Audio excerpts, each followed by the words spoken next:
학교 교회사 비바 아카데미를 시작하려고 합니다.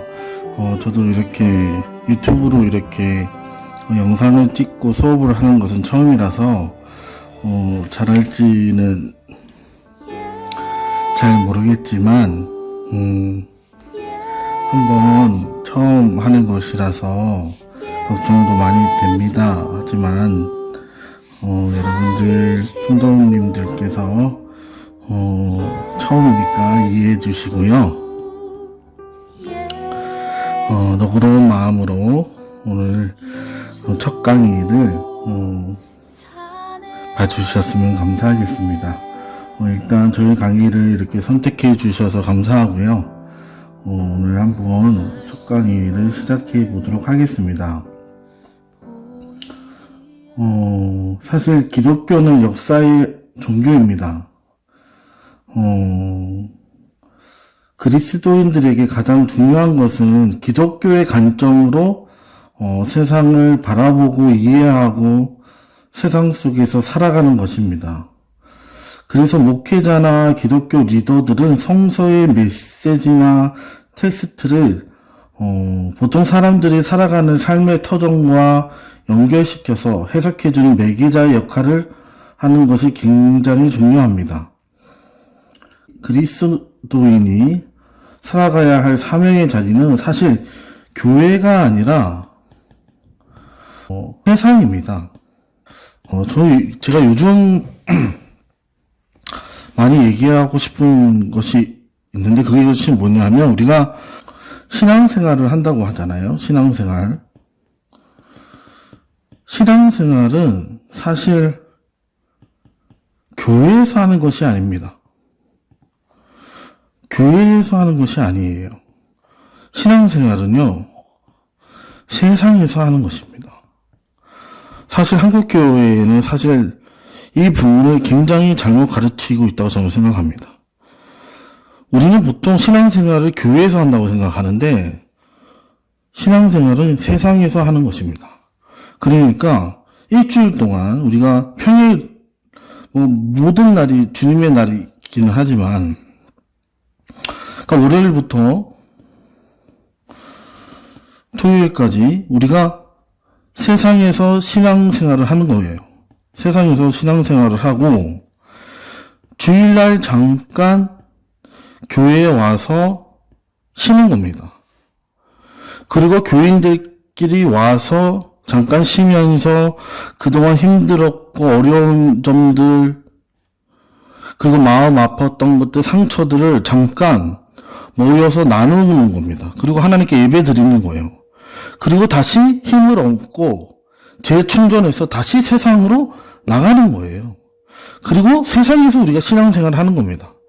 근데 무엇이 잘못된 거냐면 우리는 세상에서 그냥 살다가 주일날 와서 교회에 와서 신앙생활을 하는 줄 알고 있거든요. 그것은 정말 잘못된 생각입니다. 우리는 교회도 물론 신앙생활을 하는 것이지만 평일에도 정말 더 중요한 것은 평일에도 신앙생활을 하는 것입니다. 그래서 우리가 오늘의 현실에서 그리스도인이 세상 가운데서 그 세속화된 가치관과 세계관에서 세상의 그런 사람들 가운데서 온전하게 그 가운데서 신앙생활을 해야 되는데 그렇지 못하고 있단 말입니다. 그래서 요즘 들어서 많은 사람들이 교회 역사에서 이럴 때마다 자각 있는 목소리들이 등장하는 것이 뭐냐 하면 초대교회로 돌아가자 합니다. 초대교회로 돌아가자. 여러분들도 많이 들었을 텐데 모두 다 현재의 모습이 바른 모습이 아니라서 문제의식을 공유하고 있다는 것이죠. 그래서 초대교회로 돌아가자. 초대교회로 돌아가자. 그런 말은 많이 들으실 거예요. 초대교회로 돌아가자. 그러면 초대교회로 돌아가자라고 말하는데 초대교회의 어떠한 모습, 초대교회의 어떠한 모습 우리가 돌아가자는 것이는 확실치가 않아요. 말씀드리자면 그러면 초대교회는 아무런 문제가 없었냐? 초대교회는 아무런 문제가 없었습니까? 그렇지 않습니다. 초대교회도요, 너무도 많은 문제가 있었습니다. 근데 왜 자꾸 초대교회로 돌아가자고 하죠? 그래서 이 부분에 대해서 우리가 좀 더 역사적인 재평가가 이루어져야 됩니다. 왜 지금 우리가 초대교회로 돌아가자고 하는 구호가 자꾸 있는지, 그래서 그런 부분에 대해서, 이 부분에 대해서 이루어졌는지 우리가 좀 더 연구를 해볼 필요가 있어야 된다는 것입니다. 교회의 역사를 공부할 때 가장 먼저 교회의 역사를 공부할 때 가장 먼저 교회란 무엇인가가 교회의 역사를 공부할 때 가장 먼저 교회란 무엇인가라는 질문을 던져야 합니다. 교회란 무엇인가? 교회란 무엇인가? 더불어서 교회와 예수의 관계를 어떻게 볼 것인지도 중요한 문제입니다. 교회와 예수의 관계 어떻게 볼 것인지, 교회와 예수의 관계를 어떻게 볼 것인지도 중요한 질문입니다. 각자의 역사와 신학을 보는 관점에 따라 예수의 탄생을 교회의 출발로 보는 입장이 있고, 예수의 탄생, 그러니까 예수의 탄생을 교회의 출발로 보는 입장이 있습니다. 교회의 출발. 두 번째는 예수의 승천이 지상교회의 시작이라고 보는 입장이 있습니다. 예수의 승천. 예수께서 승천하심으로 인해서 교회가 시작됐다. 예수의 승천하심으로 인해서 예수의 승천이 지상교회의 시작이다. 또 다른 한편에서는 제도교회의 시작은 예수가 의도한 것이 아니라 그냥 우발적으로 이루어진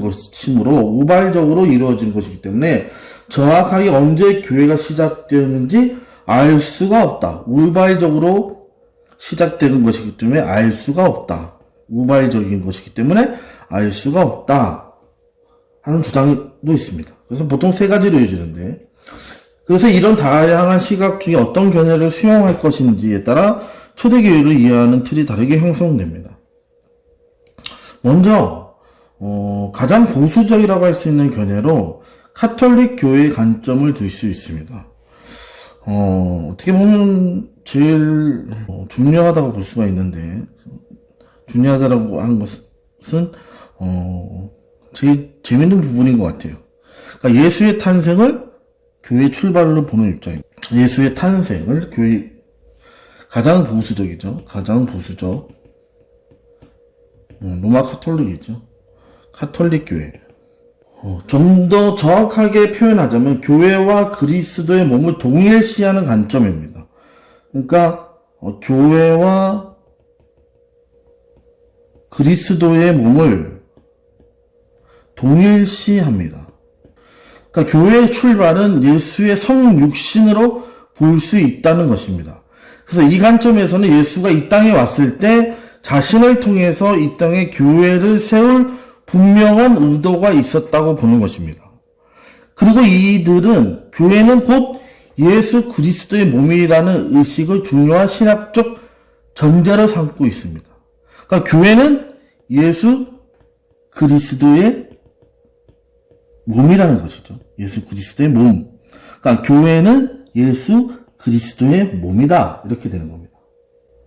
그리고 그렇다면 예수의 탄생의 날이 바로 구원의 시작이고 새로운 세계가 되겠죠. 예수의 탄생 날, 그죠? 예수의 탄생 날이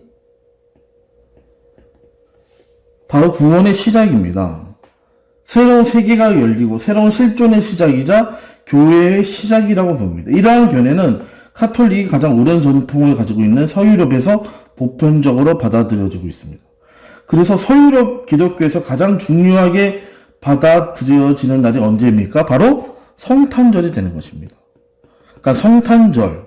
그러니까 예수 그리스도께서 탄생함으로 인해서 교회가 세워졌다. 예수 그리스도의 몸, 교회가 탄생한 날이 되겠는 것이죠.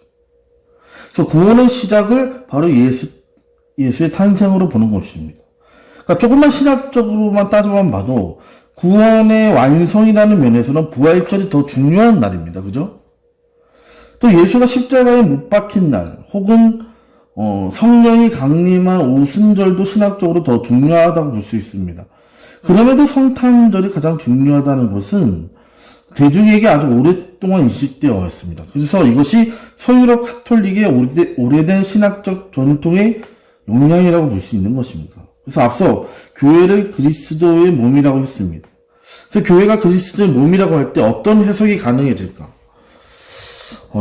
이제 여기서부터 굉장히 중요한데, 교회를 그리스도의 몸이라고 했습니다. 교회를 그리스도의 몸.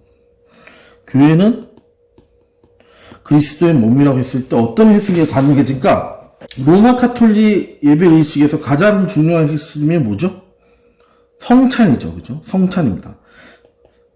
어떤 해석들이 가능해질까? 성찬입니다. 예배에서 제일 중요한 게 성찬인데, 성찬이 중요하죠. 성찬이요.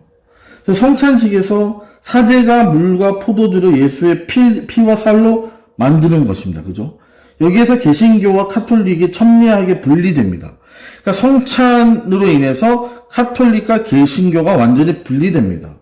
그러니까 개신교도 성찬을 중요한 예배 의식으로 봅니다만, 또 그 개신교에서 루터파도 매주 성찬을 드리기도 하지만 대개 그렇지는 않습니다. 왜 카톨릭 신학에서 매번 미사를 드릴 때마다 예수의 몸과 피를 다시 만드는 것을 가장 중요하게 여기냐 하면, 그것이 바로 교회의 본질이 예수 그리스도의 몸이라고 신앙을 고백하기 때문에 그렇습니다. 그러니까 교회의 가장 큰 역할은 바로 그리스도의 살과 피를 다시 만드는 것입니다. 예수 그리스도의 몸이 교회이기 때문에 그리스도의 살과 피를 다시 만드는 것이 교회의 가장 큰 역할이라는 것이에요.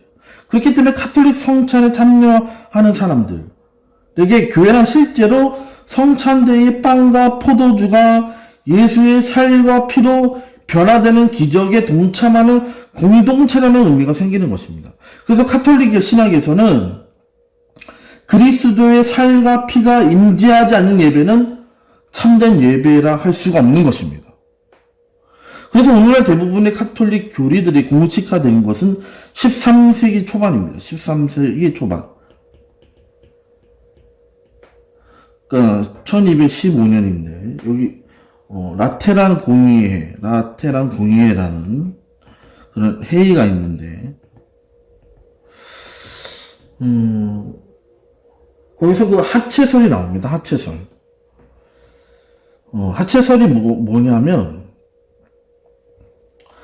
그러니까 사제가 성찬식에서 성체를 들고 축성하는 순간 빵과 포도주가 실제로 예수의 살과 피로 변한다는 교리입니다.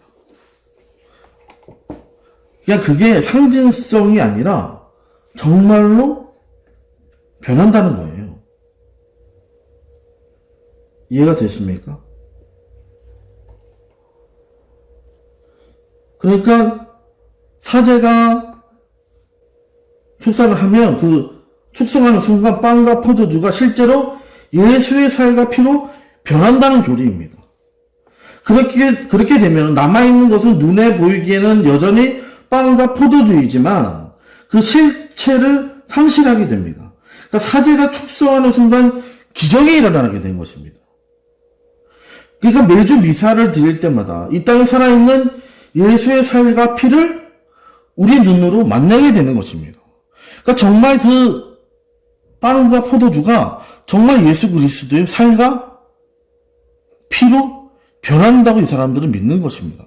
그래서 이걸 하체설이라고 그러죠. 하체설. 축성하는 순간 진짜로 변한다는 거예요. 빵과 포도주가 진짜로 예수의 살과 피로 진짜로 변한다는 겁니다. 상징성이 아니라 진짜 예수의 살과 피로 변한다. 이것이 하체설입니다. 그러니까 그리스도의 몸된 교회의 핵심은 바로 성찬을 통해서 그리스도가 몸으로 임재하는 것을 보는 것입니다. 그러니까 이것이 카톨릭이 제독 교회를 바라보는 관점이라는 것입니다. 그렇게 되면 어떤 문제점이 생길까요? 사제가 축성을 해서 빵과 포도주가 정말 예수 그리스도의 살과 피로 바뀌었어요. 이렇게 되면 어떤 문제가 생기겠습니까? 사제의 권위가 무한히 높아지는 겁니다. 무한히. 사제의 권위가. 신부님의 권위가 무한히 높아지는 겁니다. 왜냐하면 사제가 기도를 했는데 정말 예수 그리스도의 살과 피로 변했습니다. 얼마나 놀라운 기적입니까? 예수의 임재를 상징이나 관념이 아니라 실제로 보기 때문에 서품을 받지 않은 사람은 아무리 외쳐도 성찬대에서 변화가 일어나지 않지만 서품을 받는 사제는 누구나 다 이런 기적을 만들어내는 사람이 되는 겁니다. 그런데 그 기적이 여러 기적이 아니라 바로 그리스도를 만들어내는 기적이에요. 그리스도를 만들어내는 기적. 그리스도를 만들어요. 그리스도를 만들어. 예수를 만들어내요. 사제가. 얼마나 대단합니까? 그리스도가 누굽니까? 하나님이에요. 신입니다. 신. 하나님을 만들어내는 기적을 사제가 합니다. 그러니까 사제와 일반인의 간격이 얼마나 커집니까? 그러니까 그때부터 무소불위의 권세가 사제들에게 임하게 되는 것입니다. 중세 유럽의 그 사료에 보면 포도주 생산 농민들이 술 취한 사제를 가장 두려워했다는 기록이 있습니다. 이 사제들이요, 포도주 저장고에 들어와 축성을 해버리면 모든 포도주가 예수의 피로 변하기 때문에 할 수 없이 그것을 땅에 묻어야 했기 때문에 그렇습니다. 그러니까 요즘도 왜 성찬식 할 때 축성하면 그 빵과 포도주는 아무나 먹으면 안 된다는 얘기가 있잖아요. 예전에는 더 심했다는 것입니다. 그러니까 가톨릭은 아직도 이걸 믿기 때문에, 하체설이 있기 때문에 그 포도주는 다 팔 수가 없는 것이에요. 예.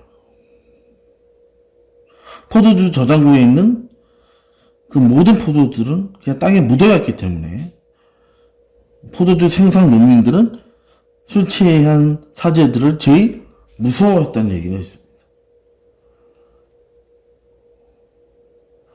그리고 이거는 구원론에도 굉장한 영향을 주었습니다. 교회가 그리스도의 몸이라고 하면 다음과 같은 결론이 납니다. 교회는 그리스도의 몸이다. 구원도 바로 그리스도의 몸인 교회가 베푸는 것이 됩니다. 구원도 교회가 베푸게 됩니다. 왜냐하면 교회가 예수 그리스도의 몸이기 때문에 그렇습니다.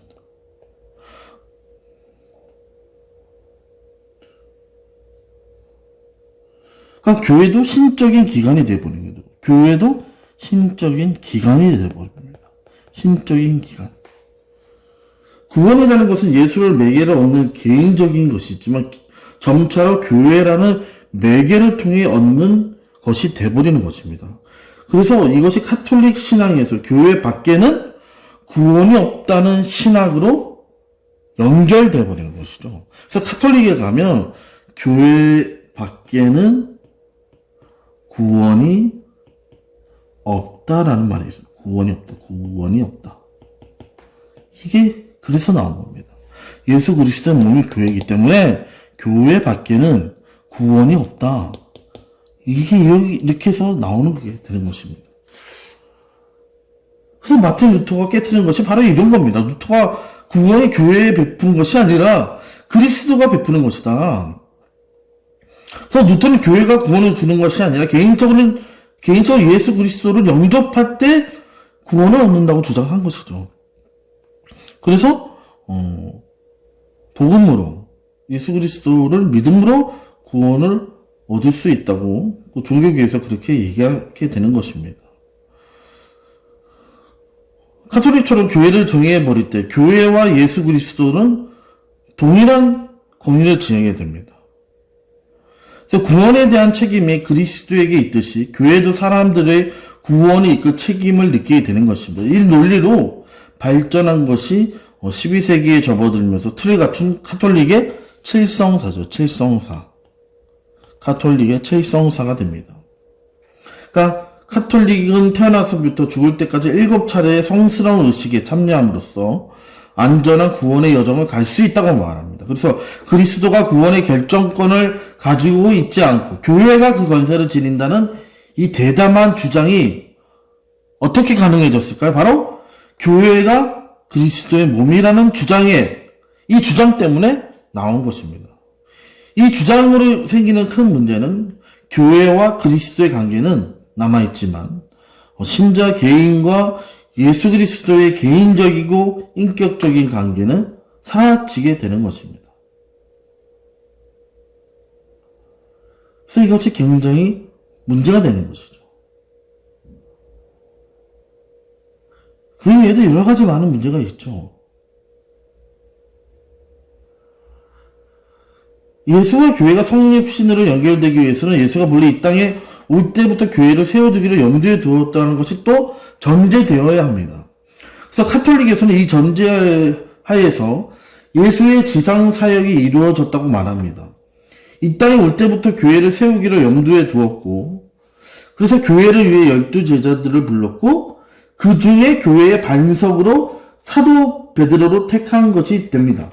그래서 마태복음에 나타난 예수의 마지막 지상 명령에서도 그 제자들에게 하늘과 땅의 모든 권세를 주었다고 하죠. 28장 18절에. 그래서 카톨릭은 사도 계승을 뒷받침하는 결정체로서 예수가 베드로에게 한 네가 땅에서 무엇이든지 매면 하늘에서도 매일 것이요 네가 땅에서 무엇이든지 풀면 하늘에서도 풀리리라는 약속을 듭니다. 그러니까 이 표현이 의미하는 바는 무엇이냐면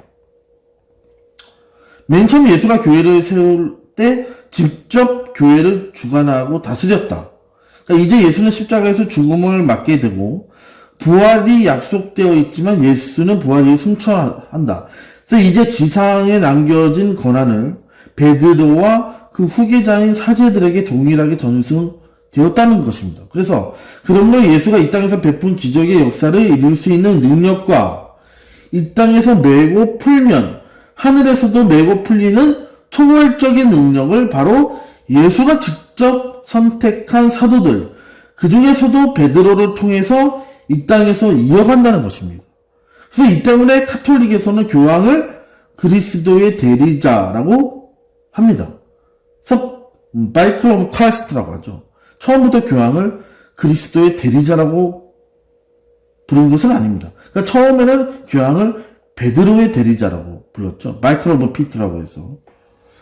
그러나 로마 카톨릭은 점차로 교황을 베드로의 대리자가 아니라 이 땅에서 그리스도의 대리자 역할을 하는 것으로 바꾸어 버립니다.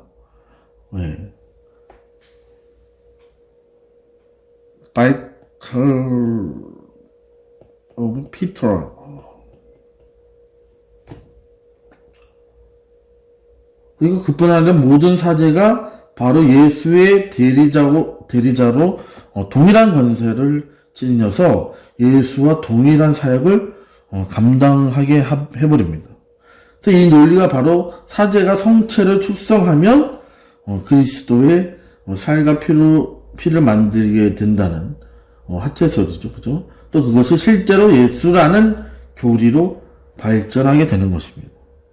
이런 카톨릭의 교회론을 받아들일 때 교회의 사제의 권세는 무궁무진해집니다.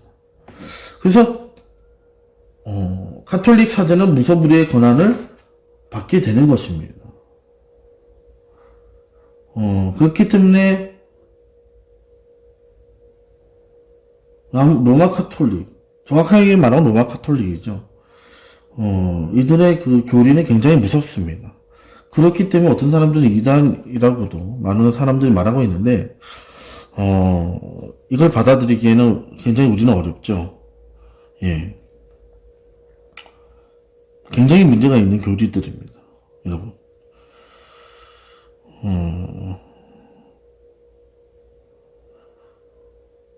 하지만 이런 것들이 있다는 것은 우리가 좀 알아야 될 것 같아요.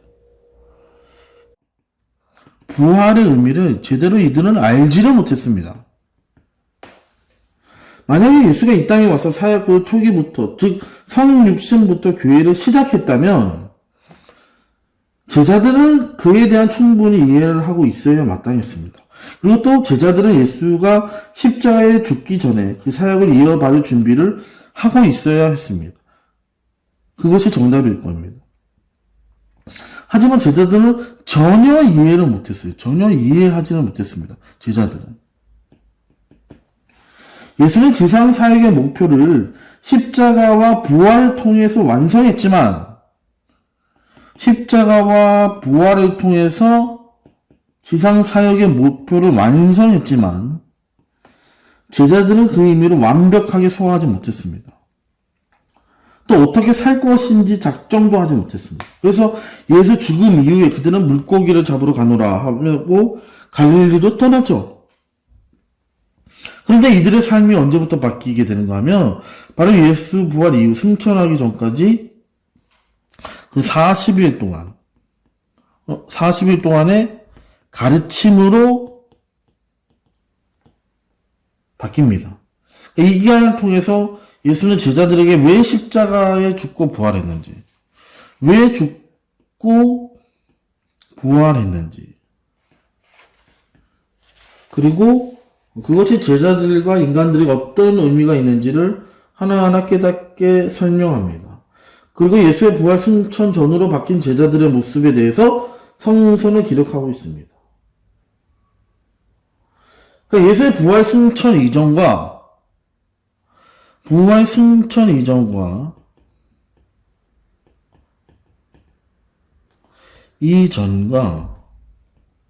이후 제자들은 완전히 달라졌습니다.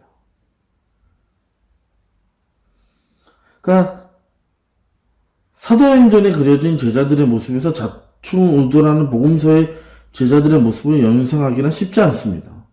그러니까 오순절 성령 강림 때, 스데반 집사의 설교 때, 그리고 베드로의 설교 때의 설교의 핵심이 무엇인가 하면 바로 예수 십자가의 죽음과 부활입니다. 그러니까 제자들은 이제 비로소 예수가 이 땅에서 하고자 했던 그 사역의 의미를 깨닫게 된 것입니다. 그러니까 제자들은 예수의 십자가 사건 때 이를 깨닫지 못하여서 도망갔었는데, 하지만 이것을 깨닫게 되었을 때 그들의 삶은 완전히 바뀌어졌습니다. 여기서 예수의 부활 승천으로 인해서 초대교회가 등장한 것입니다. 부활 승천 이후 완전히 이들은 바뀌어졌고 초대교회가 등장했고, 예수의 십자가 부활, 하나님과 인간의 관계를 이어주는 초대교회 공동체가 최초로 세워졌습니다. 이것이 복음주의에서 바라보는 교회의 시작이라고 볼 수 있는 것입니다. 세 번째는 자유주의 신학으로서 카톨릭과 반대되는 극단에 위치한 19세기 이래 등장한 자유주의 신학입니다. 이건 인간 예수와 교조화된 그리스도. 그러니까 인간 예수를, 쉽게 말하면 인간 예수를 교조화시킨 그리스도. 그러니까 그리스도를 종교화시켰다는 얘기입니다. 그러니까 인간 예수를 종교화시켰다는 얘기예요. 교조화된 그리스도. 교조화된 그리스도. 인간 예수. 교조화된 그리스도. 인간 예수. 역사적인 그리스도. 예수라는 자를 그리스도. 신격화시켰다는 얘기를 하는 것입니다. 이들의 기본적인 입장은 예수는 이 땅에서 와서 처음부터 교회를 세울 의도가 없었다는 것입니다. 당연히 그렇겠죠. 인간 예수가 그럴 의도가 전혀 없었겠죠. 그럴 힘도 없었겠고. 더불어 오늘 우리는 그 당시 예수가 무엇을 하려고 했는지 정확하게 알 수도 없겠죠. 인간 예수가 그럴 생각도 없으니까 우리는 그렇게 그 사람이 어떻게 생각을 가지고 있는지 우리는 알 수도 없다고 보는 것이 당연할 것입니다.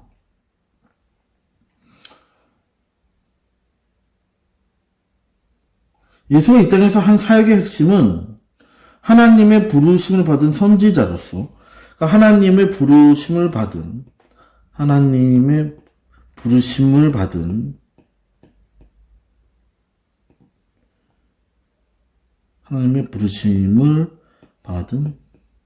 선지자.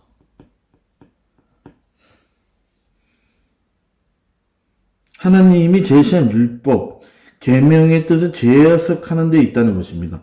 하나님의 제시한 율법이나 계명의 뜻을 재해석하는 데 있다고 것입니다. 그러니까 이러한 관점은 예수를 유대 선지자의 범주 내에 두는 것으로 볼 수 있습니다. 성서에서도 이러한 입장을 나타내는 견해를 찾아볼 수가 있습니다. 이렇게 주장하는 사람들 사실 는 몇 명이 있는데요. 사실 영국의 기독교 사상가 C.S. 루이스입니다. 그리고 슈바이처거든요. 슈바이처. 보통 슈바이처는 예수를 도덕 선생이라고 말하겠습니다. 인간 예수와 성서에 있는 예수는 다르다고 말하고 있고, 그러니까 종교화 시켰다고 얘기하는 것입니다. 그저 인간일 뿐이다라고 얘기하는 것이고요. 별로 이거는 뭐 알 필요도 없을 것 같아요, 사실.